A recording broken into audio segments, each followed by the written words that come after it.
Welcome to Lexington, Kentucky. Early season action between the Wildcats and the visiting Richmond Spiders from Rupp Arena, part of a mini tournament. Morehead State is also here. Each of these schools, the Spiders and the Wildcats, want to know, as you can see, a sparse gathering. Several hundred cardboard cutouts and up to 15% capacity. That means as many as 3,000 fans may be here. There aren't that many here right now, but those who are, and no doubt those watching at home for both schools, excited about what figures to be a very interesting game today. Dan Schulman and Jimmy Dykes, very glad you're along with us. And fitting, Jimmy, we're in Kentucky, and the Cats have some thoroughbreds. Yeah, nice young pictures of us, by the way. Yes. You know, if you're Kentucky, the one thing you understand, even if you're young, is how to get out and run in transition. So if you're Richmond today, no short clock baskets by Kentucky. Don't let them score within that first 3 or 4 seconds of the shot clock. When you're young, sometimes a half-court game and executing can kind of fog your mind. But when you can get out and run in transition and have the length of Kentucky, that's to your advantage today. Can Kentucky get this thing going back and forth? Basically a brand new Kentucky team, even by John Calipari's standards. They lost just about everybody from last year with the exception of Keon Brooks, who's been battling a calf injury and has yet to play so far. We'll see if he does. And for Richmond, a very experienced team picked to win the Atlantic 10. Let's take a look at the starting lineups brought to you by Kay Jewelers, and you can see lots of new names. You got 4 freshmen and a transfer, and Olivier Sarr in the starting 5 for Kentucky, as opposed to, as we mentioned, a very experienced group for Richmond. They start 4 seniors. And the guy with the ball right now, Jacob Gilyard, he is really a guy to keep an eye on. The Atlantic 10 Conference Defensive Player of the Year last year. And he hands it off to Grant Golden. And the 5th-year senior from Winchester, Virginia, gives the Spiders an early lead. Yeah, Golden could be a problem in this game because of his versatility. Richmond will run offense through their 5 guy, number 33 in red. And that's a good option to use. Richmond, you mentioned their experience, Dan, but they have to play experienced.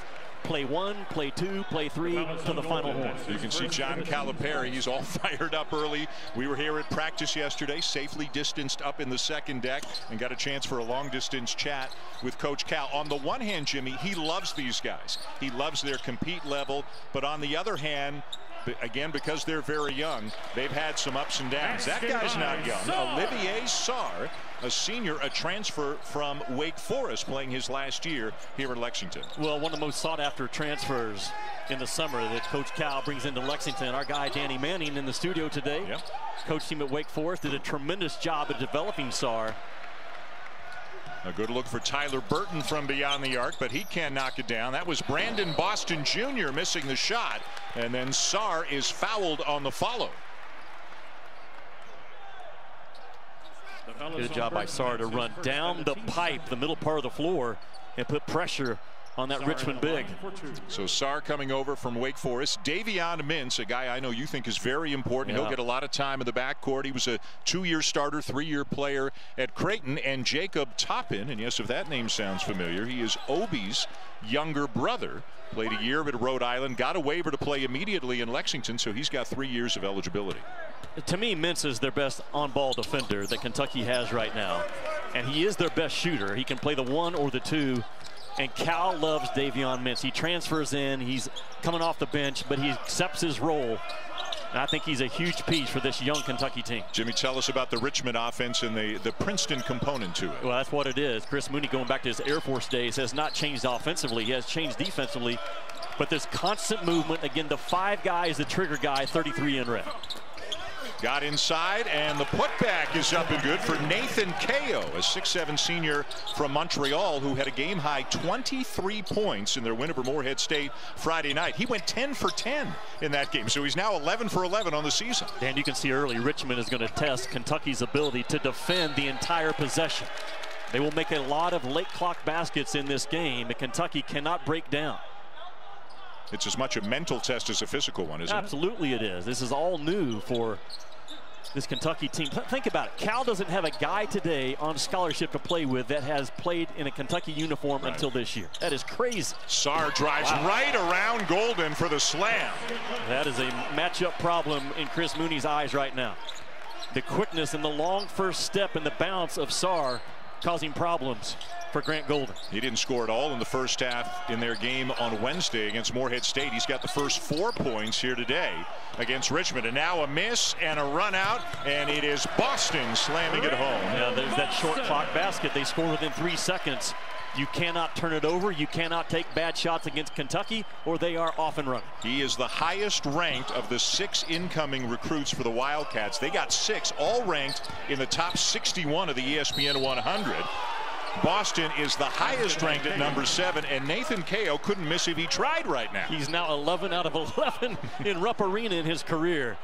Kao is not the shooter that they have at the other 4 spots on the floor, but big number 4 can put the ball on the deck and get an advantage. And Fletcher gets his body too close to a guy with his back to the basket, and Kao can feel it and just rotates off of that defensive pressure.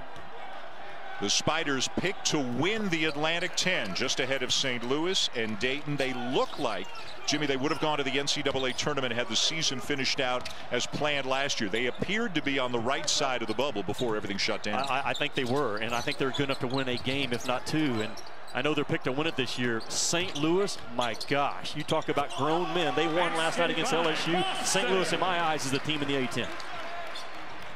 Yeah, imagine with the St. Louis win over LSU, if Richmond can get this game today, what kind of a couple of days would the A-10 be having at the expense of the SEC? But of course, easier said than done to come in here against a team as talented as Kentucky. But if you're going to play them early in the season with barely any fans in the building, this is a good time to do it. Runner for Terrence Clarke won't go down. Yeah, how good is Kentucky today? The answer will be different. How good will Kentucky be in March?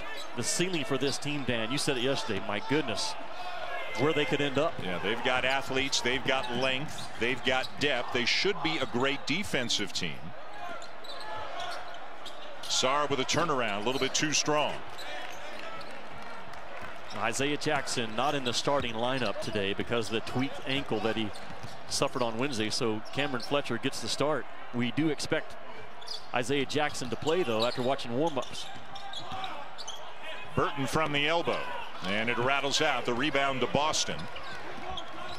I love Burton. I think if they have a future pro, that's who it is, 3 in red. Boston lost it, got it back, missed the shot. It's out of bounds to the Spiders. So a good start, a 1-point lead for Kentucky in the early going. Coach Cal had some very Coach Cal type of thoughts about his young team and schedule after their last game. We'll hear those after the break. ESPN's exclusive presentation of college basketball is brought to you by Lowe's, home for the holidays.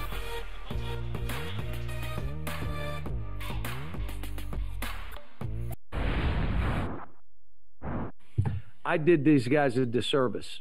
I did my team a disservice. No one's doing what we're doing. We didn't have exhibition to get going. We didn't have some games. No, we got 9 games and 7 of them are ridiculous. I'm going to have to be as positive and patient as I've ever been. It's going to be a tough road. And I would tell the fans, don't you be mad at these kids. Don't be mad at them. Be mad at me. Then you start saying, all you out there, we want a stronger schedule. Why would we play everybody? Okay, now we're playing everybody, and you'll see the result. And that same guy said, look, I want us to play good. I'm fine with that record. Yeah, they're playing a lot of Power 5 teams in the early going.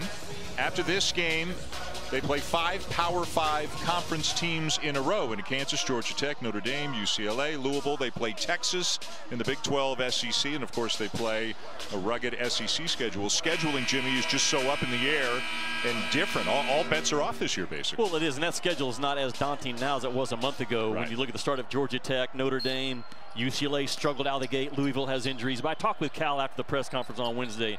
He knows that Kentucky, you're supposed to play that type of a schedule, and he does every year. When you're the head coach at Kentucky, and he's one of 5 guys on the planet, by the way, alive that have ever done it.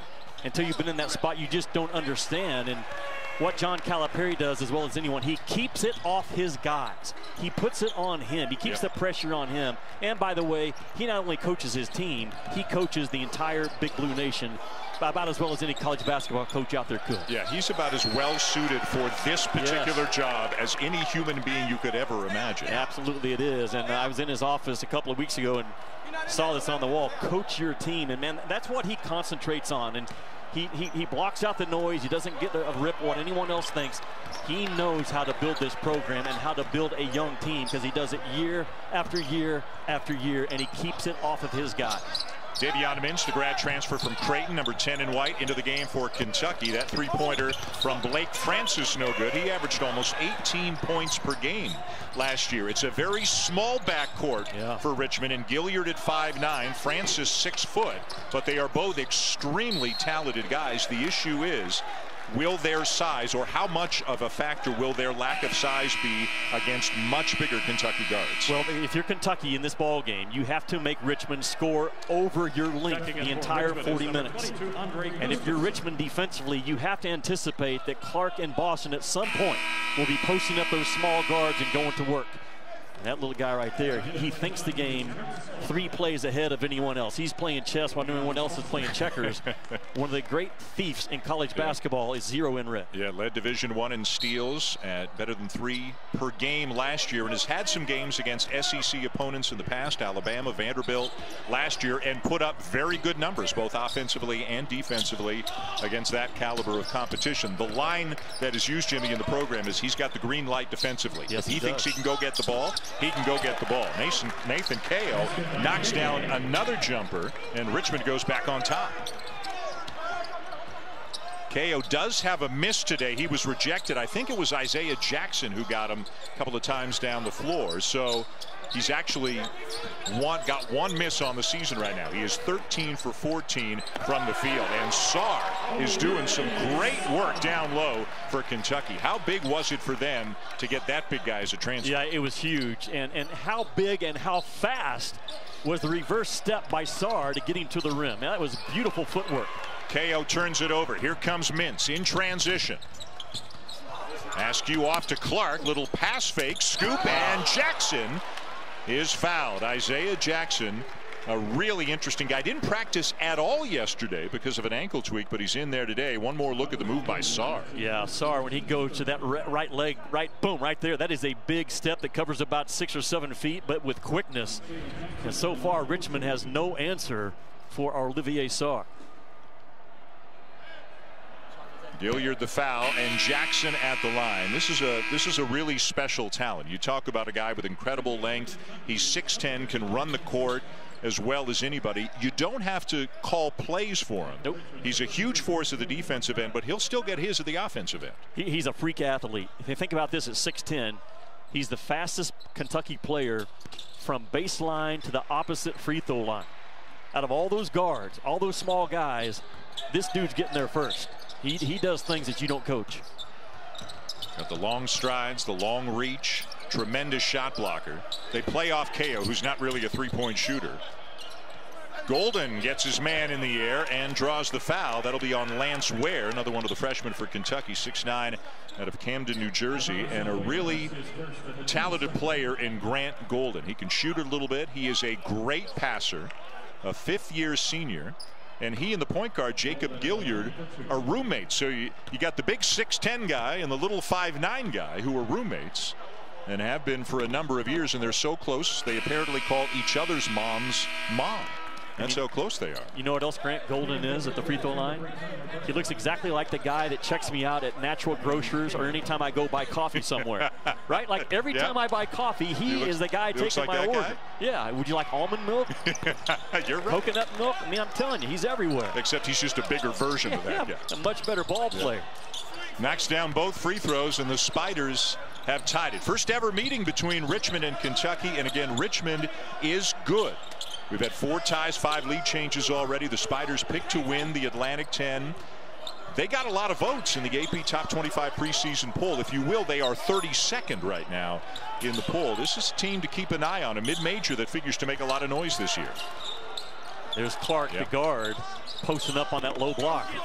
Boston the 3, tipped out, and here comes Francis. Nice kick, Gilliard for 3. And a late whistle, but a good call. It did look like a push. I think they're going to get Mintz for the foul on Golden. Golden is such a presence around that rim, and his ability to stay up with the play. Think about Richmond now. They led the A-10 last year, not only in pace of play, but point score.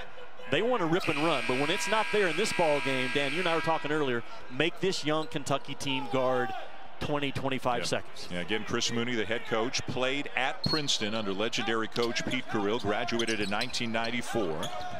And there are a lot of the Princeton components from Pete Carrill still in the offense right now for Richmond. Not all the time, but one of the big things it starts is the big guy's a great passer. Golden, they can run a lot of offense through Golden. And foul on a 3. Wow.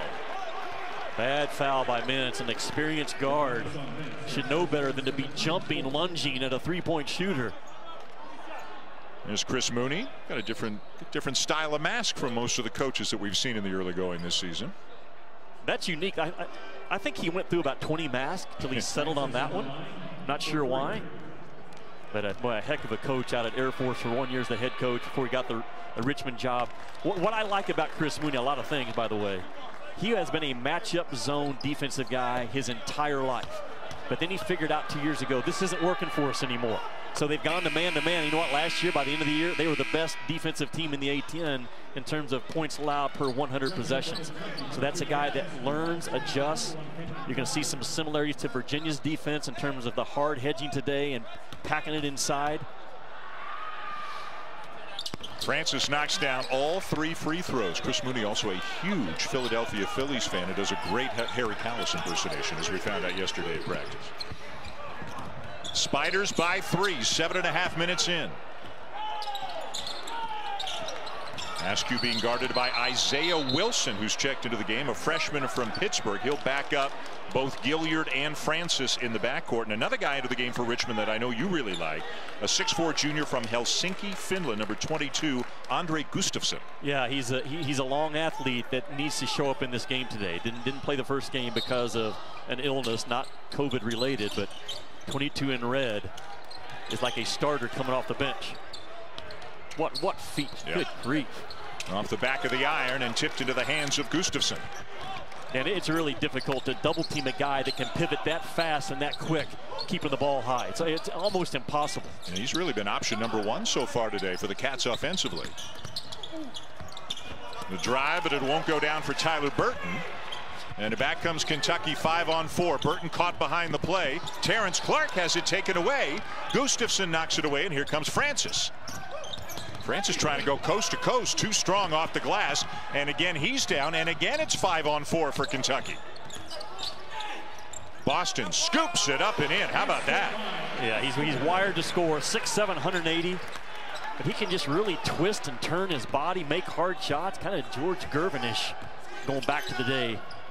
Is how Boston's wired to score. Boy, I love the reference, but you are dating yourself there, my friend. How good are you and I together, by the way? Yeah.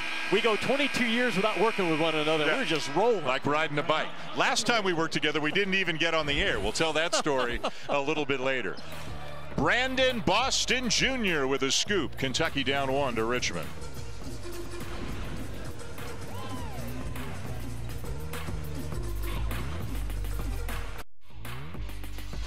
You're watching the SEC on ESPN.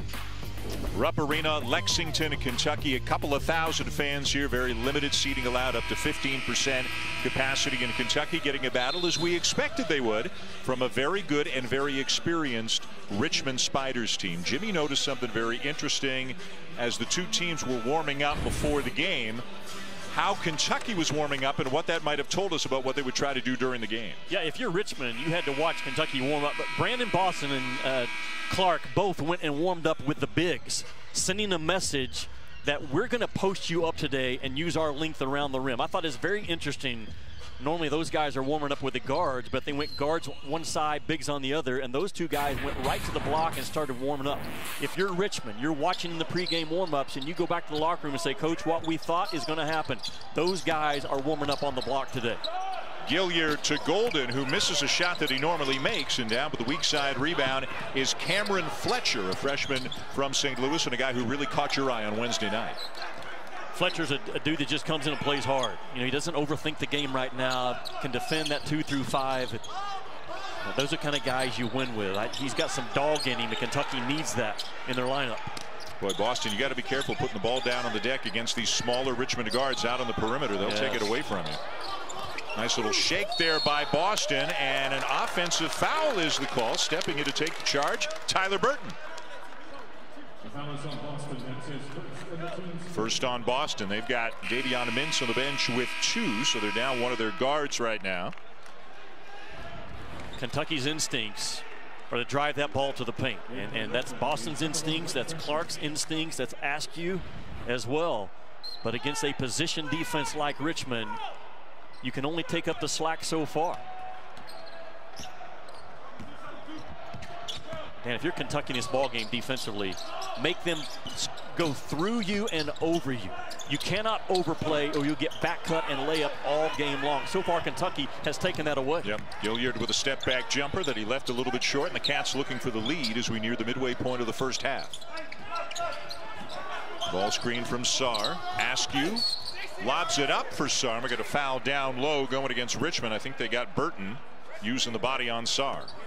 Kentucky goes to their stack high Spain action, what do you want to call it, the big rolls, the other guy pops. John Calipari, even back to his Memphis days, so good at teaching guards the floater, and certainly the floater with a lob pass to the big out of the dunk spot. Well, John Calipari's talking to an assistant coach. He wanted to bring Mintz into the game, and maybe he didn't know he had 2 fouls. Yeah. Mintz checked in, and then they brought him right back out again. And they're telling him to sit down. You can see the chairs. Chairs are the benches right now, as everybody is safely socially distanced, even within the team in the playing area. That was the second foul, by the way, on Burton. Good hands by Gilliard, knocks it away. Francis finds Gilliard. Nice fake, step in jumper, and Francis left it short. Boy, the Spiders have had about 3 looks in a row, pretty good ones that they don't knock down. And they turn it over again. This time Gilliard for 3. You know what, in one sense, Jimmy, Kentucky's fortunate not to be down by more right now. They really are. And there's a nice block by Solomon Caresi, who has come into the game, a junior from Harlem, New York, with Burton going to the bench with 2 fouls.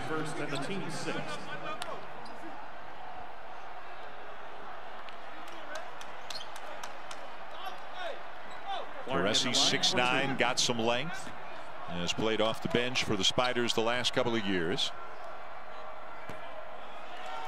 Clarke doesn't get the bounce on the first. Hey, Tuesday night on ESPN and the ESPN app, it'll be the 10th annual State Farm Champions Classic. It'll look a little bit different this year. The first game comes from Cameron Indoor Stadium in Durham. It'll be Michigan State at Duke at 7:30 Eastern Time. The second game will be these Kentucky Wildcats taking on Kansas from Bankers Life Fieldhouse in Indianapolis. So again, like everything, it's different this year, but it's still the Champions Classic. It's still those 4 great, historic, iconic programs meeting up with one another.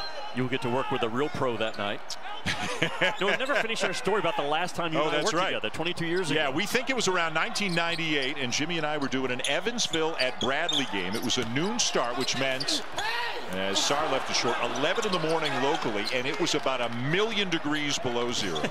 And we showed up, and it was so cold that they couldn't unfreeze the satellite dish on top of the truck. So we didn't know that, as is always you know, the right thing to do. They kept the announcers in the dark on this, and we went through the whole pregame thing and actually started calling the game, and then we're looking at the monitors and we're like, something funny's going on here. It doesn't look like we're on the air, and we could never get on the air. It was just too cold. I remember you asking the producer, are we on the air? And there was a pause, and no, we're not. Yeah, we were out of there. And unfortunately, it was some of the best work that you and I ever did together. So that was, we're already doing way better today than we did back on that game. Yeah, we're on the air. Yeah. That's a start. 1 point lead for the Spiders. A couple of subs for Kentucky. Jacob Toppin is into the game, and as we mentioned, he is the younger brother of former Dayton Flyers star and recent first-round pick Obi Toppin. So Jacob, for Rhode Island, played against Richmond last year, had 12 points and 8 rebounds against them. So he knows them, they know him. No, it's interesting. Richmond's a hard hedge team defensively, and they are not hard hedging in this ball game. They're using more of a drop coverage, concerned about Kentucky's ability to drive the ball off the ball screen action. Bam, and with the shot clock running down, Olivier Sarr with another bucket. Yes, Sarr. Right? He got 8. And just he is so good. That is his spot. That dunker spot to jump up and knock down a 10-footer. spin off of you and get action to the rim. Hard to guard. Good extra pass into the corner. Gustafson gets the three, and Richmond goes back on top. Is a well-oiled machine, Richmond. They know exactly how they're supposed to play the game. Kentucky's still figuring that out. Yep. Calipari doesn't even know that yet about his ball club. Yeah, the Spiders with 4 senior starters, as we mentioned earlier, and it would be 5, but for a very unfortunate injury. Nick Sherrod tearing his ACL in practice. He tore his left ACL 2 years ago, missed that season. Came back, had a great year last year. Shot 44% from 3, and then about a month ago tore his right ACL, so he is out for the season. Dan, Kentucky just not able to make Richmond feel uncomfortable on the offensive end. They're running their stuff clean. They're getting good looks. They're getting the ball reversed. They're getting different touches. And a foul on Francis, who is arguing the call. And as we go to the under-8 media timeout, the Spiders here at Rupp playing well and leading this very young Kentucky team by 2. Good thing they've got the transfer in Sarr. He's got 8 points, but Gustafson from Finland knocks down a corner 3 to put the Spiders back on top.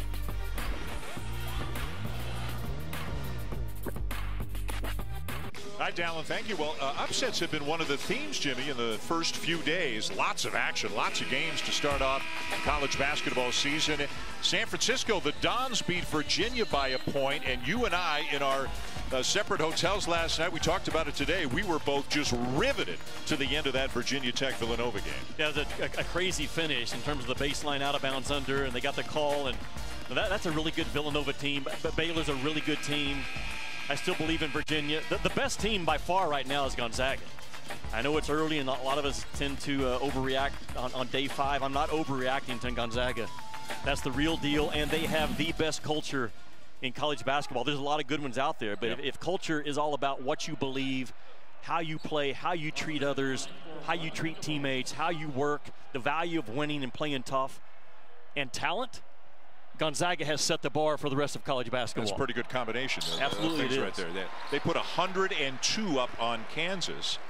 I'll see them Wednesday night in one of the Jimmy V games, one of the Jimmy V Classic games. They'll play West Virginia. You want to talk about a contrast in styles when the Mountaineers and the Zags get together, and then don't the Zags have Baylor next weekend, right? They do, and if there's a team right now that can cause Gonzaga problems, it's West Virginia. And I say that because a couple of years ago, I remember Mark Few telling me after they got knocked out of the NCAA tournament by Florida State, it was just that physical pounding for 40 minutes that we couldn't hold up to.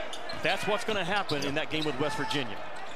KO can't get a shot off to Matt Grace, who misses the 3. Grace, a junior from Hamilton, Ontario, went to the same high school that produced former Kentucky Wildcat Shai Gilgeous-Alexander, now playing with OKC. That's a walk. Yeah, he did. Yeah, that's a walk. Yep. Jacob Toppin turns it over. You mentioned the Zags. You love these 3 guys, huh?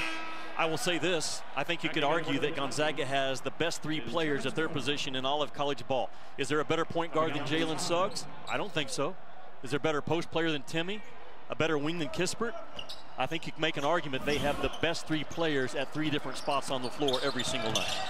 Suggs, not only an unbelievable basketball player, was also Mr. Football in the state of Minnesota, so he's got some toughness, he's got some leadership qualities. Obviously, he was a quarterback in high school. KO has it rejected by Jackson, and that's what Isaiah Jackson's going to do to you. He averaged almost 8 blocks per game in high school last year. His anticipation, not only as a shot blocker, but moving his feet side to side is really off the charts. He will not be in Lexington long.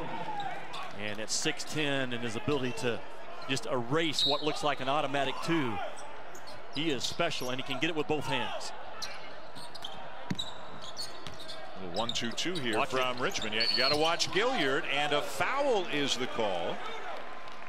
And I believe that's the second on Gilliard, right? It is his second, so is Chris Mooney leading out there? No, he's going to take him out of the game. So their defensive pest has to come out of the game, and we'll see if he comes back in this half.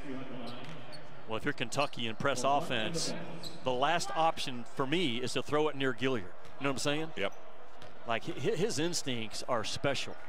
He's been a small guy his entire life. He knows how to play underneath people and see around folks. And very fortunate Kentucky didn't turn that ball over in their press offense. So Gilliard sits. Devin Askew at the line for Kentucky. 6'3" freshman from Sacramento. What kind of a point guard is Big Blue Nation getting here? Askew's a bulldog. You know, you consider that he should be a high school senior right now. His mental toughness is just as important as his physical toughness, because Calipari is so hard in the right way on his point guards. I think this kid is terrific. He shoots a good ball, maybe one of the better point guard shooters that Cal has had in Lexington.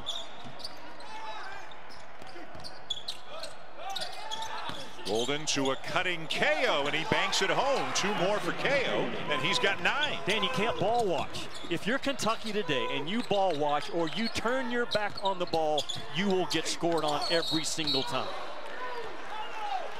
That time, that weak side defender just gets caught. Inside to Toppin and Sarr both, I believe it was it Boston? It doesn't matter. You cannot watch the ball when you're playing Richmond. They are so good at, if you turn your back and the passer sees your back, it is a layup every time. Jackson at the line after the foul on KO, his first. 6'10", 206, Pontiac, Michigan. We mentioned he's an elite shot blocker. And you and I both kind of surprised to see him in the game. We were at practice yesterday. He didn't do a thing. No, he did nothing. He sat there with his mask on and ice on his ankle for 2 hours. Yep. And he's the type of kid I told you before the ball game can miss the Richmond walkthrough, put him in the game and say, just do what you do. Defend, run, cause havoc around the rim on both ends. I don't think Richmond, they haven't gotten one backdoor cut. And it was a big area of focus during the Kentucky practice yesterday. Wow. Making them take a tough shot. Sometimes you just got to tip your cap, and you do it right there to Blake Francis. Yeah, Francis has 2 things going for him: experience, toughness, and his ability to shoot it from the left side of his body. He's left-handed, so when you go to challenge his shot, it's new. You got to go with your right hand as opposed to your left. Kentucky has to adjust. Sarr facing up on Golden, turns it over. KO. And he gives it right back. Good hands by Terrence Clarke. Ahead of the pack, Boston. And he finishes over Golden. That was a great job by Golden not to foul and throw up a big red wall. Make it tough, too. Pat him on the butt. Say, let's go on. Francis misses a 3. Down with a rebound, Jackson. We've got a good 15 minutes of basketball here. Yeah, absolutely. Best 15 minutes you and I have called. One of our coworkers, I won't say who, texted me and said he thought we sounded better in the Evansville-Bradley game.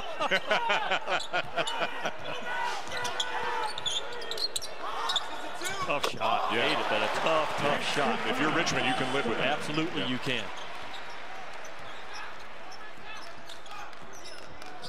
Spiders went 24-7 last year before the season came to a halt.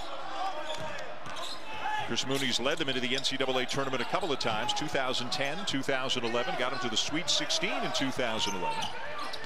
Golden just bowling his way in, got it back and finished. Yeah, everybody else stood and watched, anticipating that the play was finished, and Golden was the only guy that said, no, it's not.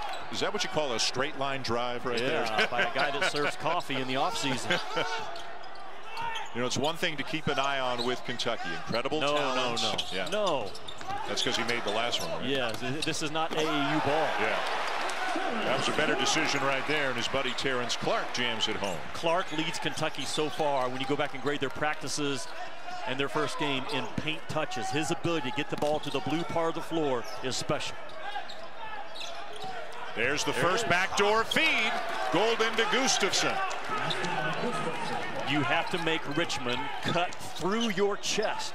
You cannot overplay. You cannot get into the denial position one time.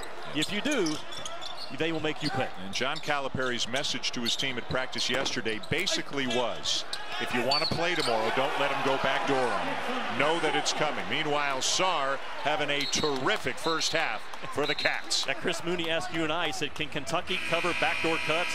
We looked at each other and said, Calipari doesn't know yet either, but they understand the importance of it. Olivier Sarr right now, man, just getting strong, 2-hand rebounds. Danny Manning, well taught.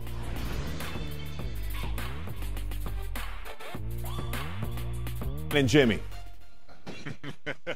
Sean, Dallin, Danny. Great to welcome Danny Manning to the family. Remember 1988 Kansas national champs, Danny and the Miracles. One superstar had to do, so much. Feels like the same situation in the studio. He's going to have to do a lot of the heavy lifting with Dallin. Yeah, he will. Yeah. And an absolute gem of a guy is Danny Manning. Yes. Is. And similar to Chris Mooney from Richmond, just no one in college basketball says a bad word about those type of guys. I'm impressed with Kentucky's defense. I know Richmond shooting 31%, but Kentucky, think about it, for young guys, they didn't even understand yesterday morning what a hard hedge back cut type of action was. And they are staying between their man and the basket. They're making Richmond play through their chest, forcing shots over the top. Olivier Sarr with a three-point play, averaged about 14 and 9 for Danny Manning last year, and he's off to a great start today with 10 points and 6 rebounds in the first half. Gilliard back in there with 2 fouls for the Spiders. Good job by Richmond to just make the simple play against the press. Press offense is not the time to show us how good your handle is. Make the right play, make the right read, advance the ball past the timeline. Teo giving up a lot of size, spins by Jackson, and Sarr got him. Boy, they just have so much length at almost every spot on the floor. Yeah, the recovery length and recovery speed, Dan, of Kentucky is outstanding. Wow.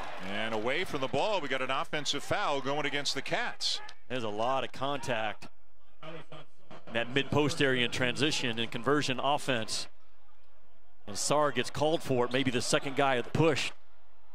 What would be the one thing, and you've seen Kentucky in practice, this is now the second game that you're calling of theirs, what would be the one thing that if they're going to be a truly elite team by the end of the season, what has to develop for them over the course of the year? They have to figure out who they are offensively, and that's always been a work in progress, Dan, by Cal. Sometimes it's taken him all the way till mid-January to figure it out. He will figure it out. He always does. So until that point, they're going to have to win with their defense, their rebounding, and their speed, which has them a 3-point lead right now. Kentucky-Tennessee games are going to be pretty fun, aren't they? Oh, my gosh. Tennessee is loaded now. I'm telling you. They're not talked a lot about a Final Four contender. I believe they are. Rick Barnes has size, experience. He's got a tremendous freshman in Keon Johnson, which, by the way, this year's freshman class may be as good as we've had in the last 10 years. Talk about Jalen Suggs, Cam Thomas at LSU, Jalen Johnson, Cunningham at Oklahoma State, Evan Mobley at Southern Cal. It is loaded. Kentucky, as you can see, picked second in the league. The first time in about 9 years, I think, that they weren't picked first. By the way, hoping Rick Barnes is feeling well right now. One of the coaches who tested positive for COVID. Sweet reverse there by Francis. Tom Izzo is back in coaching. Jim Boeheim is back in coaching. And hope that Rick Barnes is feeling well and that he's back and that the Vols start playing and that he's back and feeling well very soon. Yeah, I spoke with Rick on Wednesday and he said, Jimmy, I've been feeling it now. This is nothing to mess around with. I've been praying for coach's recovery every day. How about the last layup made by Francis? Good grief. For a small guard to go up the rim with quickness and get to the other side. Watch this play. As Sarr comes in to erase it, he just, again, small guards have been small their entire life. They know how to play. What I love about Francis, the guy with the ball, he wakes up every day on a scale of 10, 9 in the aggressive side of it, and he's a 10 by game time. That fits, Dan, on any team. Any team in the country, this dude could play for. Uses the screen, but one thing both the guards are having trouble with is knocking down shots right now. And maybe if you want to look as the glass being half full for Richmond, Gilliard and Francis are a combined 2 for 15, and they're only down by 2 points. And that's a sign of a good team. When your best players aren't your best players in a big-time game and you're hanging in there. And normally, for mid-majors, you get into their bench. I think Richmond's bench is a little better than what we normally anticipate from a mid-major. 2 bench players on the floor right now, and Caressi and Gustafson. Good defense by Ko. And then Jackson goes and gets the miss, only to throw it away. And Richmond with a chance to tie or take the lead with 1:10 to go in the first half here at Rupp Arena. You cannot be offensive sensitive in this game. Points are hard to come by, and if you flinch on the defensive end and get sensitive that your shot's not going in, you're going to give up a 4-6, 8-0 run pretty quick. Now the officials are trying to determine whose ball it should be, and it's going to be Kentucky ball. Gilliard he dribbled into the trees with nowhere to go on that trip. Yeah, he did. He's such a spectacular player. Led the nation in steals last year. His numbers just jump off, and he walks in the gym. You're like, really? Like, that's the guy right there? Right. Like, he ain't 5'9". That 5 action from the elbow, Dan, is really hard to defend. Cal just put it in because I think he sees in Sarr in this ball game, he can isolate him at the elbow, get a little brush screen for him if he needs to, but just let Sarr operate off the bounce, and he's gotten it pretty consistently so far. He's drawn a lot of fouls too. Golden's on the bench with 2. Burton's on the bench with 2, and that's the second on Caressi since he's come into the game.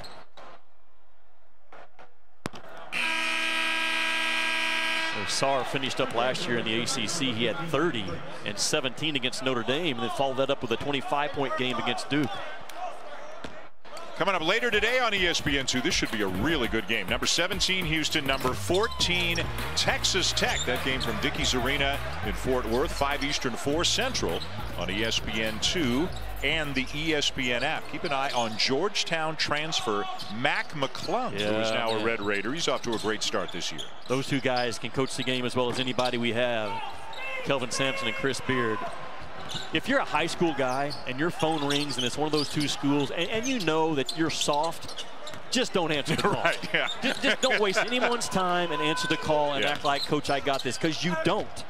You were talking about Francis waking up feeling like a 9 and being 10 by game time. If you're a 3-4 guy, don't go play for those 2 coaches, right? Don't even answer the phone call. Boy, Richmond now just 2 for 12 from 3-point range and shooting only 29% from the field, yet they're down only 4 with the last possession of the half. Kentucky's defense has been good. They've switched when they've had to. They haven't given up but 1 backdoor cut. Yep. Making Richmond play through their chest is the key in this game. Kentucky's also out-rebounded Richmond by 10. They've gotten to the free throw line 11 more times. They're out-shooting them, and it's only a 4-point game. Oddly enough, 32-28. The Wildcats leading the Spiders at halftime at Rupp Arena. We'll be back for the second half. Right now, let's send you back to the studio. The Jeep Halftime Report. Dallin Cuff, Sean Farnham, and Danny Manning. Presented by Lowe's. Welcome back to Rupp Arena in Lexington. A couple of thousand fans, several hundred cardboard cutouts. Dan Schulman, Jimmy Dykes, the Spiders, and the Wildcats, and the number 10 Kentucky Wildcats with a narrow 4-point lead over Richmond. And the biggest reason they're leading, Jimmy, might be the play of Olivier Sarr. Yeah, well, he's 7 feet tall, and he's making plays over the top of Richmond. He's knocking down jump shots. 8 feet in, he's a monster. And Cal, a couple of times, has gone to a left elbow touch, letting him get to his right hand and drive down just the inside the pipe. But good job of reading the traffic, letting the traffic clear, and then the footwork comes into play. He's dominating the game right now, 10 feet and in on both ends of the floor, Dan. Defensively, just so quick off of his feet. Cal has moved him around offensively, making Richmond guess, and also keeping it very difficult to double team Olivier Sarr. Very well done by Cal, putting his guy in position to have success. Sarr with 14, the freshman Brandon Boston Jr. with 12. The rest of the Cats only have 6. Richmond is only shooting 29%. They're only 2 for 12 from 3-point range. They've been outshot, out-rebounded, out just about everything, and they're only down by 4 points. And they missed some pretty good looks. They had some foul trouble, and they're still in the game. If you're Chris Mooney, you probably had 2 conversations at halftime. You told your staff outside the locker room, good gosh, Kentucky's length is bothering the heck out of us. Then you walk into your guys and you say, we can't shoot the ball any worse than we did. Right. We're in really good shape. Right. And there's a lot to that. And again, this is a very experienced team. They start 4 seniors. They are not going to be intimidated by the name on the front of the jersey, by the arena, nothing like that. If they can keep Golden and Gilliard on the floor, each of them had to sit for a while with a couple of fouls. That would really help. Francis gets a good look. And they're now 2 for 13 from 3-point range. And will Kentucky continue to go under that ball screen handoff action on those Richmond guards? I would. I know coming in you might have not thought that, but until they prove they can knock him down today, go under. Terrence Clarke with a great drive and jump stop and lays it in to make it a 6-point lead, his second field goal of the afternoon.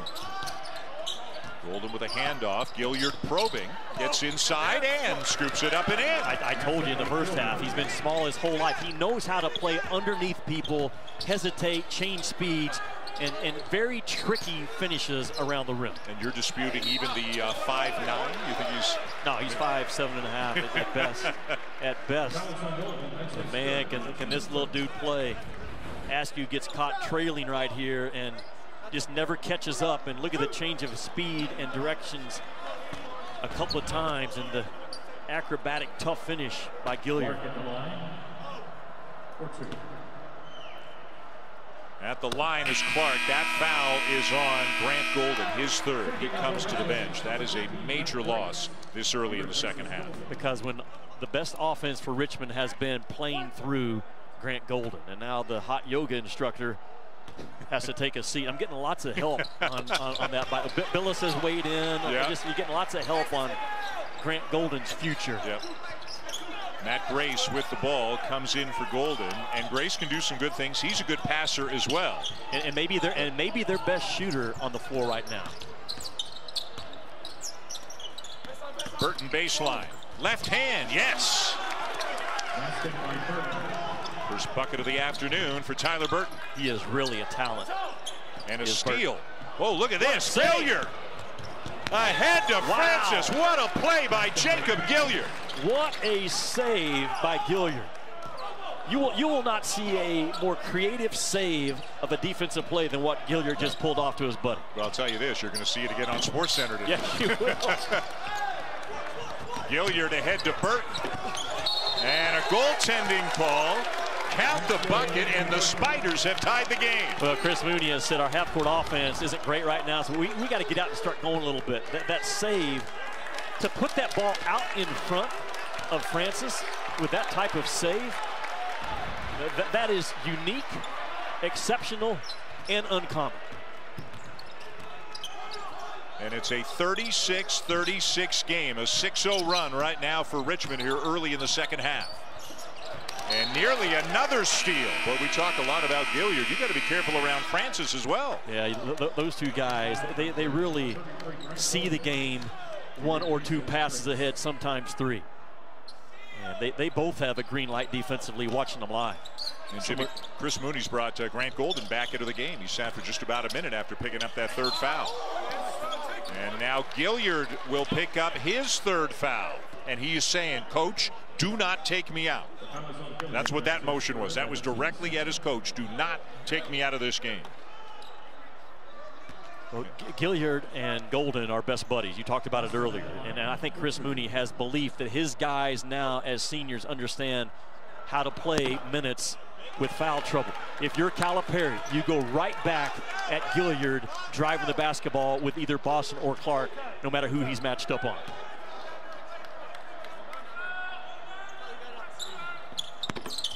And Boston misses both. Kentucky not shooting the ball well from the line. They are 12 for 21 from the free throw line in this game. Oh, man, go back, grade any film in college basketball.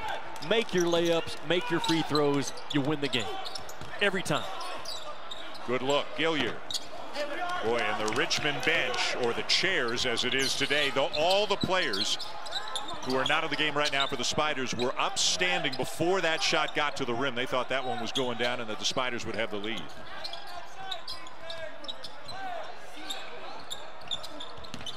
Jackson with a drive. Left hand, no good.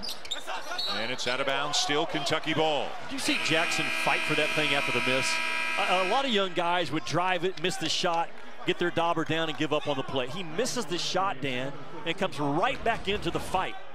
Talk about things you can't teach watching. Miss, go find it, fetch, get in the fight. Very well done by 23 and White.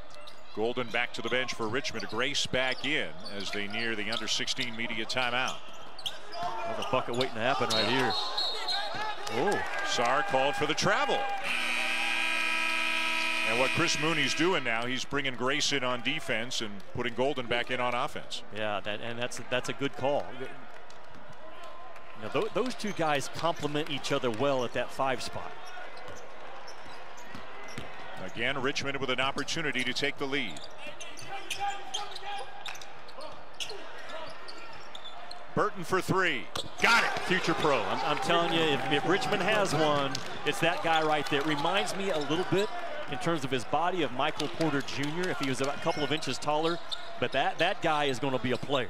Plays with a lot of energy, a ferocious rebounder. Yes, he is. They're best. Had 12 against Morehead State Friday night. Sarr baseline. And still belongs to the Cats with 11 on the shot clock. This is so good for Kentucky. Their first time to face adversity and try to figure it out on the fly. Great teams. You know, they figured out within the game, Dan. Not the next day at practice. Can Kentucky do that right now? Terrence Clarke, number 10 on the ESPN 100 of incoming freshmen. Baseline drive and a chance for three. What a take by Terrence Clarke. He messed with the ball a little bit over there in front of Cal, but then when he decided to go, dude went. And Cal has gotten the casual habits out of this kid since day one on campus. There's that jump shot by Burton. That thing is smooth and it's tall at the top. And then Clarke with the answer on the other end. Dance, dance, boom. But when he goes in two big strides and one bounce, bucket, Cats, C-A-T-S. The Champions Classic presented by State Farm, the 10th edition. All four teams currently ranked in the top 15. Again, split site this year. Michigan State at Duke at 7:30. Kansas and Kentucky in Indianapolis at 9:30. It'll be McDonough and Billis on the Michigan State Duke game, and I'll have Mr. Vitale working with me on the Kansas-Kentucky game. Which of those four programs right now intrigues you the most right now, Jimmy? I think it's Kentucky. I mean, not just because I'm here, but I kind of feel like what I'm going to get out of those other programs right now. But the ceiling on this team is tremendous.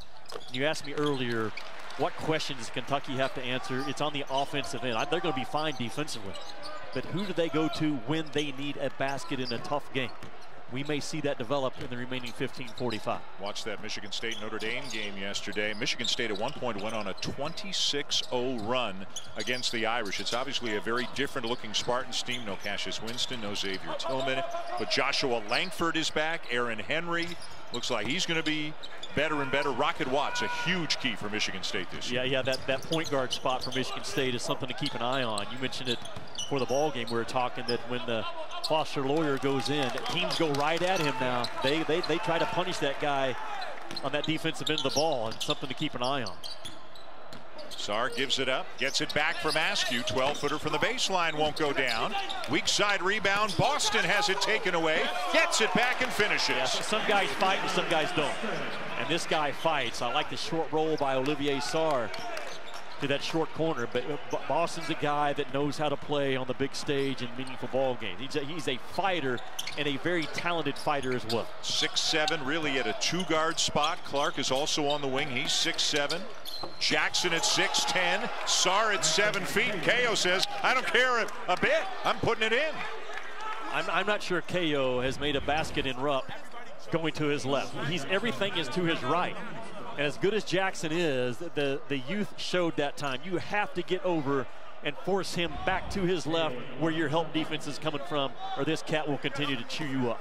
You know, Jimmy, we mentioned Nick Sherrod, fifth-year senior, who was out with a torn ACL, their best shooter. Ko was not as big a part of the offense last year because Sherrod was a very big part of the offense, and obviously they would all love to have Sherrod, but it looks like in his absence, Ko might be stepping up offensively. Well, he is, and think about how big that shooting loss is in this ball game today for Richmond, where they 3 out of 16 from the three-point line.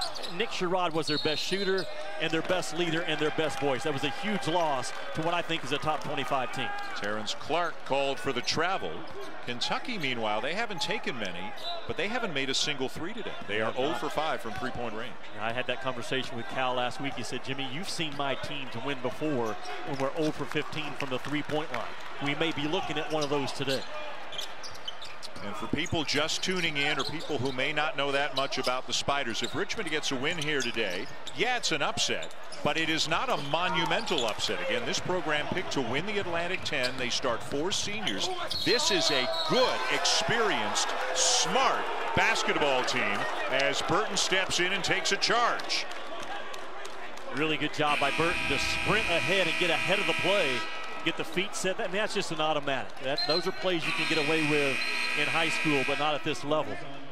And Askew's got to read the traffic. Anytime you get, as a point guard, bringing that ball up with speed, you get to that three-point line, Dan, treat it like a yield sign. What's the traffic telling you to do? Askew just blows through the intersection and has a turnover because of it. You know who we haven't seen in a while is Davion Mintz. He's only played 5 minutes today. And they need his shot. Yeah. Golden with a drive and a soft touch to extend the lead to 3.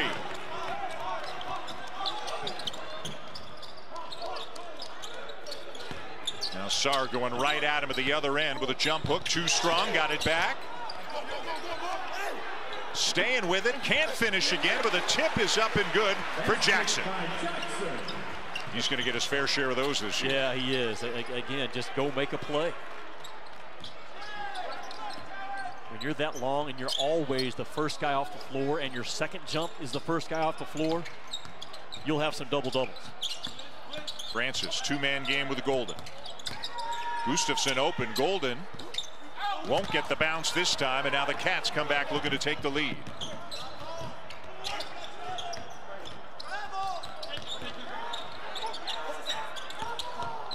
Clarke with a runner, won't stay down. And the loose ball to Gilliard. Numbers for Richmond.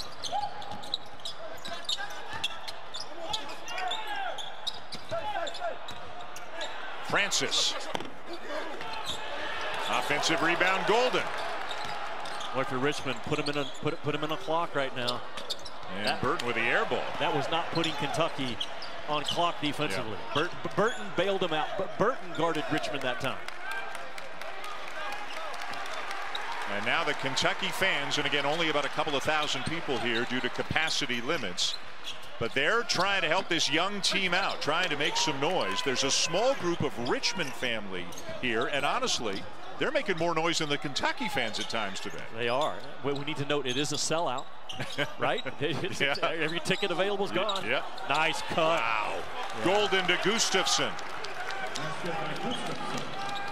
Isn't there something kind of emotionally debilitating about a backdoor cut, that feed into the paint for the easy layup? It feels like it can hurt you as much as a dunk can sometimes. Yeah, absolutely, because you're fighting at every position, but you lose your discipline with your mind and your feet follow. Again, if your back is to the basketball in this game, Kentucky defensively, you are going to give up a layup. Richmond, I said it from the beginning, play with your experience, play 1, play 2, play 3 to the final horn. The experience says, my guy turns my back on me, I'm going to rim cut. They are so good, the Richmond 5 guys, at delivering the pocket pass. Normally, it's the point to them. They understand it well.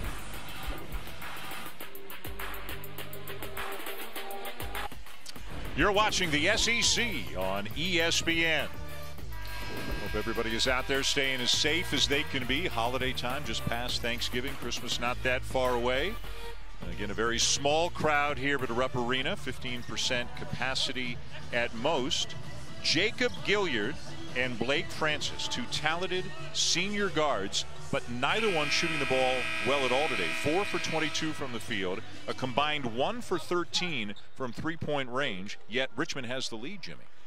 That's really encouraging, I think, for Richmond. You know what? They've missed some wide-open looks. I know Kentucky's length has bothered them some, but they are also just off right now, shooting the ball in a really big Rupp Arena. And if you're Richmond, if those guys can just make a couple of shots going down the stretch, that would be huge. 1 of 2 for Sarr. And he'll sit down as Lance Ware comes in, another member of the freshman class out of Camden, New Jersey. Ware will fight and he will foul. I do know that about it.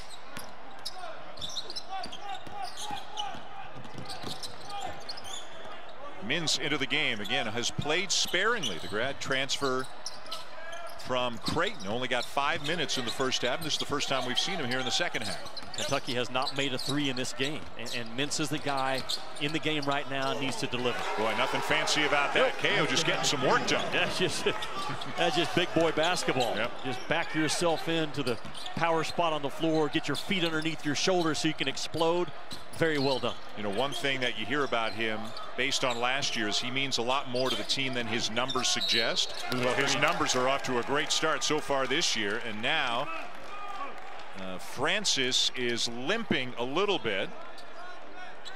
I told you Ware was going to foul. Yep. He's going to fight, but he's also going to foul. Says he's okay.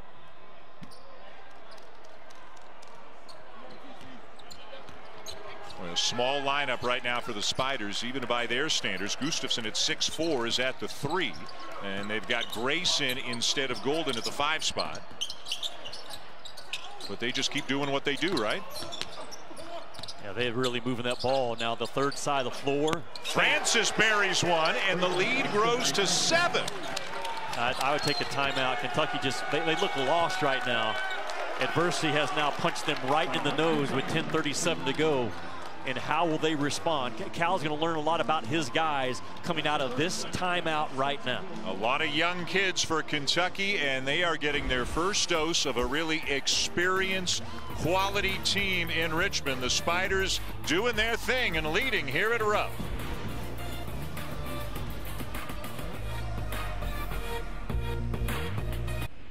Forward Nathan Ko had a game-high 23 for Richmond against Morehead State on Friday night, and he's followed that up today, Jimmy, with 14 against Kentucky. Yeah, and he's trying to KO Kentucky right now. His ability to drive the ball through a crowd has been very impressive to me. Now that short 3, long 2 looks good coming off of his hand, but he's doing damage now, just attacking the rack, and he's going through the bodies of Kentucky about any time he wants. That's a very good game for Nathan Ko. He's longer, or they're longer than him, but he's stronger than them. Yes, right? yeah, he's sure, and more experienced. Like, he reads angles, he doesn't get sped up. A valuable guy in that Richmond lineup that doesn't shoot the ball from 3, but he does everything else so well. The Spiders with their largest lead of the afternoon. They are up 7 on Kentucky here at Rupp Arena, nearing the midway point of the second half. Boston to behind the back and called for the offensive foul. Francis at 6 feet.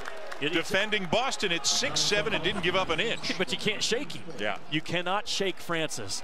He keeps his feet alive. He throws up a small wall, but that position of the small wall is what Boston can't play through. That's about as good a one-on-one defense, isolation on Boston, as you can play. But let me ask you a question. If you're Boston or if you're Clarke, that is not playing to your advantage, trying to do that, right? No, it is not. And if you're going to play inside, get inside on the catch. What a look here. Won't go down for Gilliard.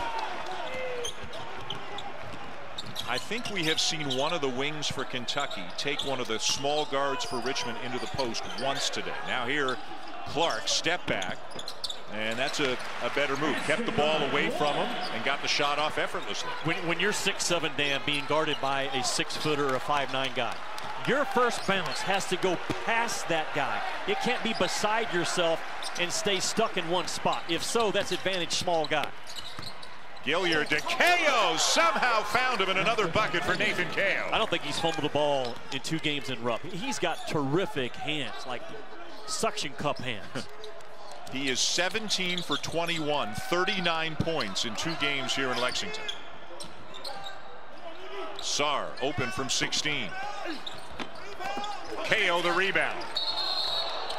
And gets called for the travel. Ko lives in front of the rim. This time he sets the ball screen up top, but then he just goes right to the restricted arc line and stays outside of it, which all good offensive rebounders do. They don't get pushed under. This kid just knows how to score when the ball's on the glass.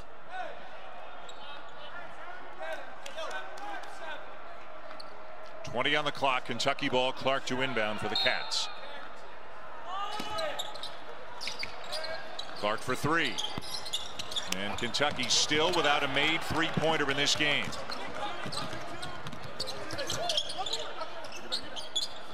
Good shot fake by Gilliard. Gets a good look for Francis. Well, he won't get a better look than that. No. And if it's Burton, it's his fourth. Let's see who it's on. No, it's on KO. Richmond just continues to move the ball and move people, because you know what? Gilliard had a really good shot as well, and he turned it down to get a great shot. Forcing Kentucky to defend now longer into the possessions and seeing if this young team is going to hold up or not.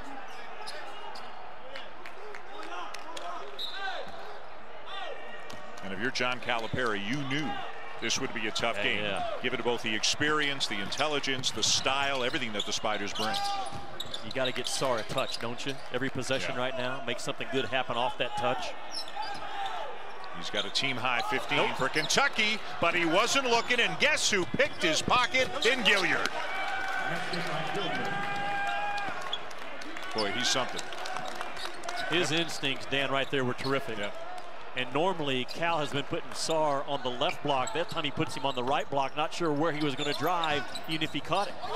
And another Kentucky turnover. Said Cal's going to learn a lot about his team coming out that last time out. Not a great response. Bam, right there. And if you're Boston, if you're the passer, I know it's a lot to ask for someone that young, but you have to understand what's going on behind the elbow action as you're passing it to Sarr. If you want to know one of the reasons why the Spiders are winning, they've turned it over 6 times today. Kentucky's turned it over 18 times. That is a huge number in this game. And you're just not going to be able to make Richmond do something they don't want to do. They keep playing their style, possession after possession. And the bounce for Golden, and the lead is into double figures.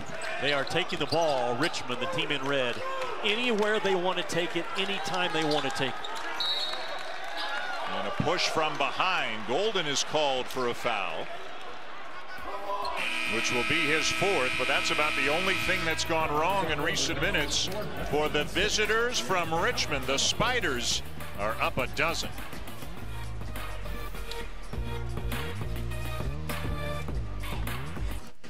All right, Dallin, thank you. And what an interesting game we've got going on here. Richmond right now is on a 12-2 run. They shot 29% of the first half. They're shooting 59% in the second half. Nathan KO's been great. They're turning Kentucky over. Kentucky hasn't made a 3, and the Spiders, not surprisingly, are sharing the ball very well.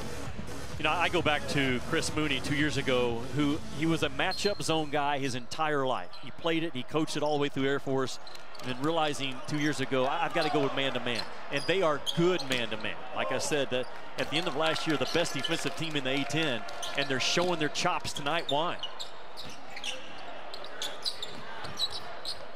And let's see if Kentucky, 4 freshmen in the game right now. They have just been stymied offensively in the second half. Some of it's the good defense, but the Wildcats, their decision-making's got to get a little bit better too, doesn't it? It does, and again, they don't know who they are. And coming out of the timeout, Cal right now trusts Olivier Sarr on the block to try to get them back in the ball game. He's gone to his pin-down curl action for Boston and Clarke. That hasn't really worked out. If Kentucky's going to fight their way back in, it's going to be on the shoulders of number 30 in white. Coming up later on today, another good game, and you can see it on ESPN2. Houston against Texas Tech. Number 17 Cougars, number 14 Red Raiders from Fort Worth. 5 Eastern, 4 Central on ESPN2 and the ESPN app. Boy, there's been so much basketball the last few days. It's been great, hasn't it? Absolutely it has. It's just so good, and again, to be grateful just to be in an arena, although we're 100 feet off the floor. Just to be here watching ball again gives us some peace in our life. It does me. Bam. Me as well. You're headed to Louisville for a game Tuesday. The Champions Classic is Tuesday. Jimmy V doubleheader, which is great this year, is Wednesday. ACC Big Ten the week after that. All kinds of things to look forward to. I got Western Kentucky at Louisville Tuesday night. Charles Bassey is a pro waiting to happen. Good grief. That size, how he moves, that will be a war. Pull up from 15 for Boston. And now good look for Askew in the corner, and they still can make a 3. Jackson goes and gets it, and that one won't stay down either. Francis. Gilliard for 3. That is not the shot that Chris Mooney wanted out of his small guard in the corner. You're up 10 on the road. Kentucky's struggling to cover you in the half court. Boy, Boy, Richmond recovering quickly as well, and the hands are everywhere. And did Burton step out of bounds? I think Burton stepped out of bounds or didn't reestablish himself in bounds when he went and got the loose ball, so it would have belonged to Kentucky. Dan, I sense a little panic by Kentucky right now on the offensive end. Like they're just playing. There's no play calls. There's nothing going on. Cal needs to settle his guys down. They're only down 10 with 6:07 to go. You got 20 to work with right now. Use your best scoring out of bounds play, but then back that thing out and let Cal get into the set that he wants. I still like Sarr driving the ball from the left elbow to the right side of the rim if he can get to that spot on the floor. Very little post offense for Kentucky. When they've tried it, it's been pretty successful. They just haven't tried it very often. And Clarke and Boston are trying to figure out how to play with their back to the basket as young guys. Not getting deep post touches. This is what I like. Get Sarr the ball on that left block, let him elbow. It'll be Jackson with a strong move. And we heard a whistle as well. It'll be a foul against the Spiders and a chance for 3 for Isaiah Jackson. If Kentucky has an advantage down the stretch, it's at their 4 and their 5 spot. And Cal got Sarr on the left elbow, but this time it was a call for Jackson just to go make a play. Foul went on Matt Grace. That is his 4th. He is in there for Golden right now. Jackson a miss, and Kentucky's missed 11 free throws in this game. They are 16 for 27. That and the turnover issue. Richmond has shot the ball 59 times in the game, make it 60 to Kentucky's 48. It's a big number to overcome if you're the team in white. Boy, Nathan Kao is just having some fun today. He's taking the ball, going to the basket, and daring people to stop him. And no one for Kentucky can or has to this point.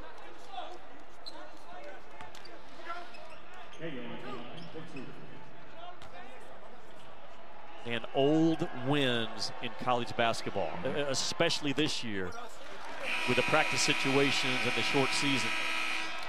We mentioned the Champions Classic presented by State Farm. It's coming your way Tuesday night. The first game at 7:30 Eastern. Michigan State is at Duke.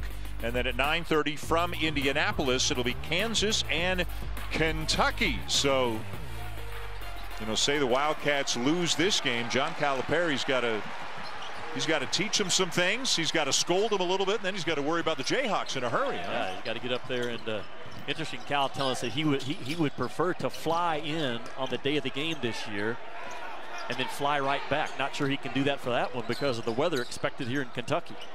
So they're planning on going up tomorrow night. Long rebound comes down to Gilliard. Is he going to try to go one-on-one with Askew? Oh, yeah. He will, and he'll finish. Why not? When you can make shots like that around the rim at that size, the confidence that he brings in that type of play is off the charts. The lack of size in the backcourt for the Spiders has not been really a problem for them today. There's a block from behind by Caresi. Staying with it, Jackson, but the ball is still loose. Kentucky just throwing shots up at the rim right now. Yeah. How crafty is Jacob Gilliard? There are some really good guards at the mid-major level. Jalen Crutcher at Dayton, A.J. Green at Northern Iowa, Fats Russell at Rhode Island. This kid here is unique because he's probably 5'8", but plays with the heart of a 6'3", 200-pound guard.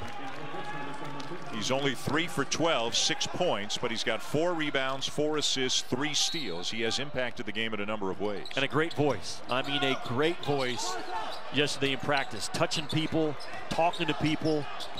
He could coach this team for Chris Mooney on both ends of the floor. Little stutter step, forced it up. And Francis somehow comes out with it. Well, Richmond deserved to get the ball because they're fighting. And Kentucky is in a fight right now, and they don't realize it. How about that? Behind the back pass for a 3 for Grace. The second behind the back assist for Gilliard in this game. Oh my gosh. They know who they are, Richmond. An experienced ball club from play one. Up 12 on Kentucky with 4:26 to go. Spiders are real. Jimmy Dykes with you here at Rupp Arena in Lexington as we take a look now at our Sonic Blockbuster. Another opportunity to preview the Champions Classic. Michigan State at Duke, 7:30 Eastern, Tuesday night. Kansas and Kentucky from Bankers Life Fieldhouse in Indianapolis at 9:30 Eastern. Both games on ESPN and the ESPN app. And if you're Kentucky and you don't find a way to come back and win this one, you got to find a way to turn the page quickly and think about Kansas and what a win this would be for Chris Mooney and the Spiders if they could beat Kentucky here at Rupp. When you consider just a couple of years ago, some of the fan base of Richmond actually put up a billboard on I-95, I believe, going right through Richmond to get rid of Chris Mooney. Hold up on that thought. This guy can absolutely coach. And he's showing it today, and his adjustment from a matchup zone coach to a man-to-man kind of shows you, as young as he is, he's wise in terms of adjusting to the game. The matchup zone, Dan, is very difficult to play in college ball these days because of the stretch 4 and the stretch 5, and it eventually caught up with Chris Mooney's defense. He goes man-to-man, and they are very, very good at it. And again, having an older team, guys who know him, guys he can trust. Clarke at the line for 1 and a ball. At the line, Terrence Clarke. Grace will come back into the game for Caresse. What a big 3 that was for Matt Grace off just another spectacular feed by Jacob Gillier, but it was only his second best pass of the day, to be honest. It really was. The one in the first half was ridiculous. Grace can really shoot that ball from that 5 spot and keep that Richmond offense flowing when Golden's on the bench. Important free throw make so Kentucky can get some type of press set up.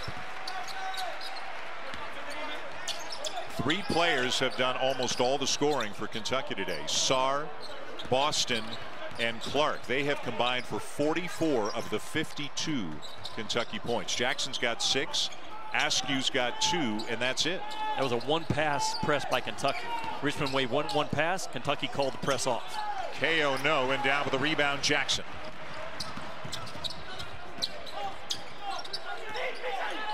Still lots of time.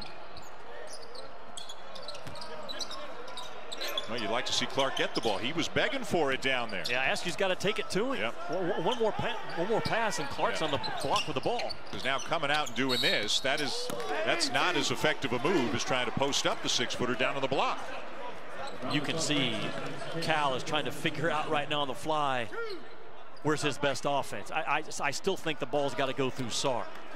He has been the problem for Richmond in this ball game all game long. And John Calipari's out of the court right now talking to Askew about how to make a post feed. And he was going through the motions. He says you can shot fake and then do a bounce pass, or you can take one dribble to your right and then do a bounce pass. During the game, he's trying to teach his freshman point guard how to make a post feed. That's the dilemma every year for Cal. Teaching the game on the fly and trying to win at the same time. Good fight by Boston. Really good fight by Boston. You know what started it too? A tip by Jackson just to keep it alive. He's not happy right now, is he? No, he's not. I go back to that Chris Mooney story that that part of Virginia, when you consider Richmond, VCU, Virginia Tech, that's big basketball territory. Richmond is a proud basketball community. And you missed that NCAA tournament 4 or 5 years in a row, and coming off of a losing season like he was, and things were getting hot on him. And he had a good man-to-man conversation with his AD and said, I think I know what I need to change. And he made the change, and they've been off and running ever since. And Matt Grace, one of the big guys, he has just fouled out. So that's the first guy to foul out in the game.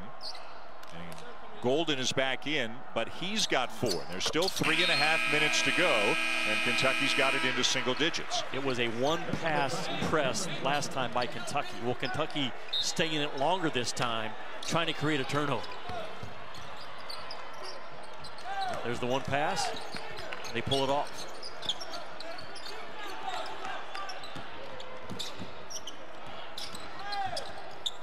And it's not necessarily that you want to take the air out of the ball, but sometimes Richmond's best offense is a patient offense, right? It certainly is right now with 3 minutes to go.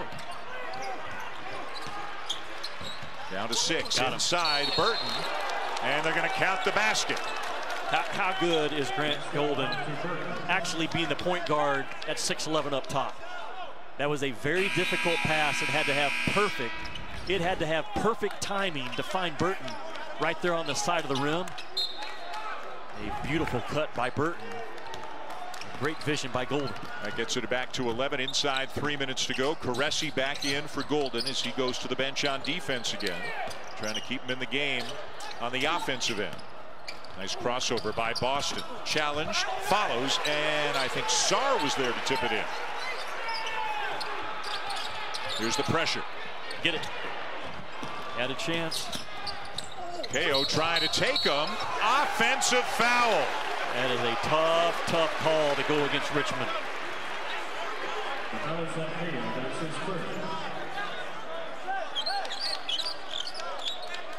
Do you like the aggressiveness, or given score and time, would you say, hey, let's run some clock? Well, you have to make Kentucky pay right now if they're going to come with hotter pressure, and they just did. And looking at it again, I think Sarr actually had established defensive position. He's entitled to move back, keep his feet alive. I think it's a good call. KO thought it was going the other way. Good hands again by Gilliard. He just picks the pocket of Sarr. You can't run offense in the neighborhood of Gilliard. You can, but you will lose the ball and lose the game. You can run offense, just not for very long, because he's going to take it from you. Absolutely. That's his 4th steal of the game. Led the nation in steals per game last year. Wow. How good is he at reading the game and letting the game tell him what to do? Francis trying to shake Askew. Gets around him, scoops it up and in. They are a handful, talking about those two little guards. I know there's some great backcourts in college ball, but in terms of a mid-major backcourt, you're looking at the best right now. Gonzaga is not mid-major, by the way. Step back jumper, just a tough shot. Kentucky not playing to its strengths today. And another turnover. Chris Mooney, Jimmy, has 1 win over a top 10 program as Richmond coach. Did that 10 years ago against Purdue. He is on the verge of another one right here. And the Spiders bench is going nuts right now after that jam by KO. KO with the KO. Enough said. He has taken that ball right through the chin of Kentucky all afternoon long. What a couple of games he has had here at Lexington. He's got 18 and 6 today. And another steal. Gilliard just sneaks up from behind on Fletcher, who never saw him coming. His game is so uncommon, Gilliard. So uncommon to find a guy with that type of fight and quickness and instincts and hands to impact the ball game for a kid his size. You and I are about the same age. Remember John Linehan, Providence, way back in the day? Absolutely. Yep. Good call. John Linehan and George Gervin make our broadcast. Francis. It's a real team. Wow. This is a real team. Wow. What a performance by the Spiders in the second half. And we said at halftime, you know, they were shooting the ball as poorly as they could shoot it. They were still only down 4. They played an incredible second half. This is a real team, and the A-10 has made a big statement just in the past 24 hours. St. Louis, who they are grown men. Jordan Goodwin and Hassan French, who didn't even play yesterday. Javante Perkins with 32 points. I saw St. Louis last year. Their grit, their toughness, their big boy mentality can play with anyone. And this Richmond team comes into Rupp Arena and just knocks Kentucky in the nose is what they've done. Yep. Yeah, St. Louis beating LSU. Richmond 38 seconds away from beating Kentucky. And Kentucky, again, they got to put this one in the rearview mirror fairly quickly, as quick as Coach Calipari allows, because they got Kansas coming up with the champions on Tuesday up in Indianapolis. Kansas looks small to me this year. Like, I hadn't seen them in person, but obviously without Azubuike, but they just look small. I'm anxious for you to call that game and get a feel for it from your monitor in Charlotte, right? Yes, yeah. I will be in Charlotte. Everybody's adjusting and staying safe, and game by game, finding out where we're calling game from. Yep. So I'll be in Charlotte doing that game with Dickie V, who will be calling it from home down in Sarasota. Which means one thing: I won't get punched in the shoulder as much. That's for sure. Oh, so great for Coach to be back on the air again, man. You know college basketball has started when you hear his voice. Mintz misses the 3. Boston with a follow. 74-60, 29 seconds to go. And a timeout called by John Calipari. And this won't be strategy or anything like that, but he wants to deliver a message right now. We'll step aside for 30 seconds. The Spiders on the verge of a very impressive win. A very young team. Yeah, they have some transfers with experience, but the core of the team, freshmen, and they ran into an experienced, quality opponent. And Richmond kept playing its game, kept playing to its strengths, and Kentucky just grew, it looked like, Jimmy, increasingly frustrated deeper into the game. This was a scheduling loss for Kentucky because Richmond, because of their unique style offensively, they started a couple of graduate kids today and seniors as well. Like, this is a mismatch for Kentucky from the get-go, really. And Kentucky's going to have to learn and grow from it, and they will. Cal has like 12 hours of film he can show his guys off of a 140-minute game. But this Richmond club is for real. They know who they are. There's so much value, Dan, as you know, early in the season of experience and knowing how you're going to play the game to win. Yeah. Richmond knows that right now. Kentucky does not. And again, remember this core for Richmond, they were denied an opportunity to go to the NCAA tournament for what would have been the first time in a long time for the program because COVID shut everything down. They got a bunch of seniors. Like, they are playing for something this year. I mean, everybody is. But for Richmond, another basket, another timeout. For the Spiders, for these seniors, they are absolutely bound and determined to have the best year that they can have because they didn't get that shot to play in the tournament last year. I think that's going to drive a lot of ball clubs, yeah. but certainly a team like Richmond, who's not only going to be there, but has a chance to win a couple of games, if not further. That experience this year is as important as anything. Richmond's defense has really impressed me today. For a club that's only played man-to-man 2 years, and out of the 2,100 possessions they played last year defensively, only 9 of them were not man-to-man. But when you got two guys, especially a guy like Gilliard, with those kind of instincts, you're wasting their talent playing zone. And Chris Mooney decided to change things up 2 years ago. And this kid is fantastic at reading the game defensively. Francis is good as well. They all move their feet extremely well, and they stay between you and the basket. But man, what a pest. He's more than a pest. And Golden, did he step out of bounds? Yeah, he did. He stepped out of bounds, so it's back over to Kentucky.